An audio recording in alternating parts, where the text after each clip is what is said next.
Salam sejahtera Malaysia. Wow, diam-diam tiba-tiba terus saja membuat kenyataan yang pasti mengejutkan. Ini daripada Hamzah Zainuddin.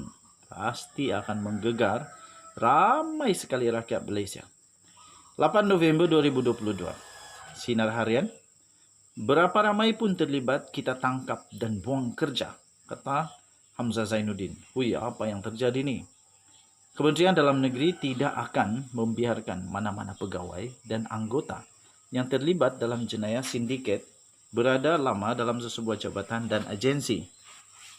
Demikian kata daripada Menteri Dalam Negeri, iaitu Datuk Seri Hamzah Zainuddin, yang berkata, tindakan tegas itu termasuk buang kerja dan akan dikenakan terhadap mereka agar kesalahan dilakukan tidak terus membarah hingga mencemarkan nama baik jabatan.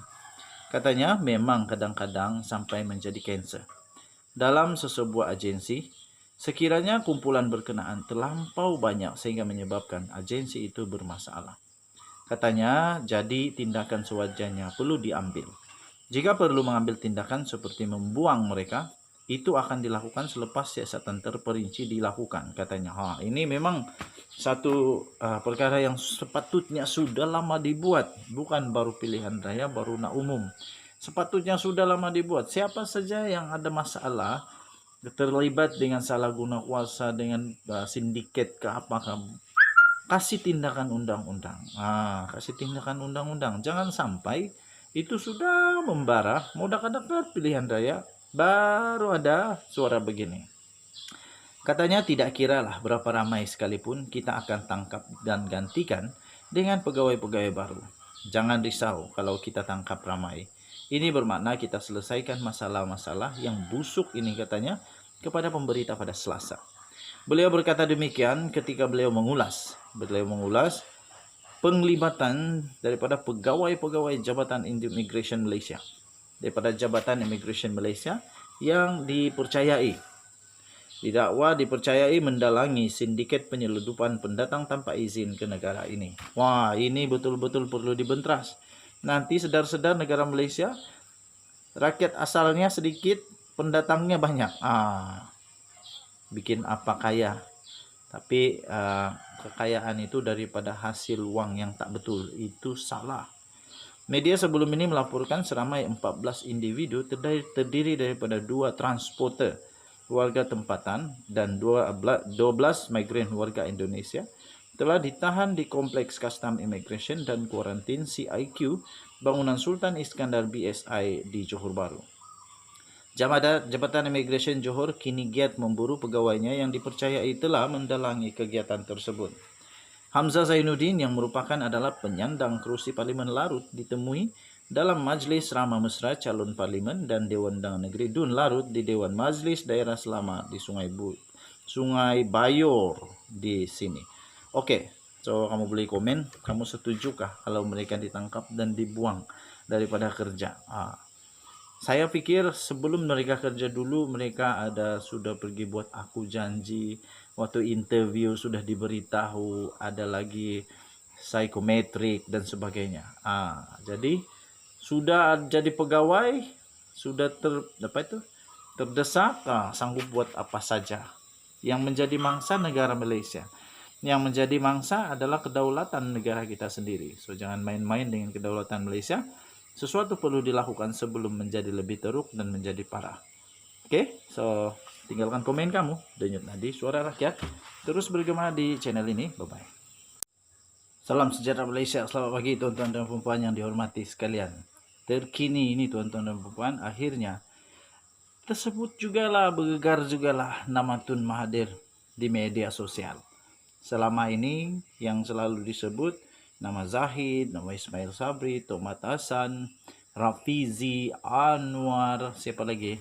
Samuddin Hussein dan ramai lagi. Tapi kali ini Tun Mahathir pula.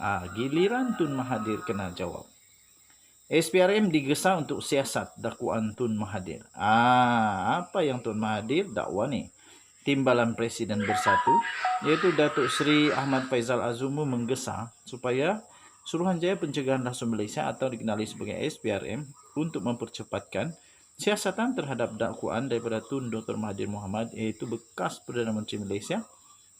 Beliau berkata bekas Perdana Menteri itu mendakwa wujud satu perjanjian daripada pengerusi Pakatan Harapan PH dan juga Datuk Seri Anwar, iaitu Datuk Seri Anwar Ibrahim, dan pengerusi Barisan Nasional BN, iaitu Datuk Seri Ahmad Zahid Hamidi, untuk menggugurkan pertuduhan rasuah. Wow, ini perlu disiasat betul atau tidak, ya, betul atau tidak. Jangan kasih gugur pertuduhan rasuah, jangan campur tangan, ya. Katanya, saya amat terkejut dan terganggu dengan kenyataan daripada Tun Dr. Mahathir pada 6 November 2021 yang lalu yang mendakwa terdapat perjanjian sulit di antara Anwar dan juga Ahmad Zahid. Nah, yang ini kena jawab 3 orang lah. Zahid Hamidi, Anwar Ibrahim dan juga Mahathir.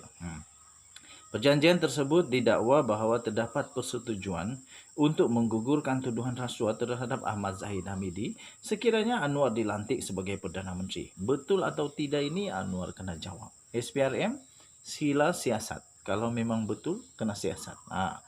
Selain itu, sebagai balasan dilantik sebagai Perdana Menteri, Anwar juga perlu bersetuju untuk membebaskan bekas Perdana Menteri Datuk Seri Najib Tun Razak daripada penjara, katanya dalam kenyataan pada hari ini. Wow. Ahmad Faisal berkata perkara itu adalah serius memandangkan ia membabitkan kepentingan negara, kepercayaan orang ramai terhadap sistem keadilan negara Malaysia, dan juga akan mempengaruhi keyakinan pelabur terhadap negara Malaysia.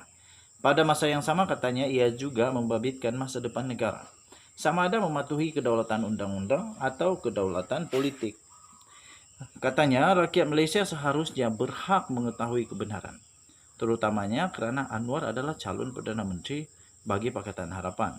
Selain dakwaan ini juga datangnya daripada seorang negarawan dan juga bekas Perdana Menteri. Pendedahan ini juga mesti dilihat dalam konteks peristiwa yang berlaku pada 2 September 2020. Ketika itu Anwar secara terbuka mendakwa memperoleh majoriti kuat dan meyakinkan untuk membentuk kerajaan baru.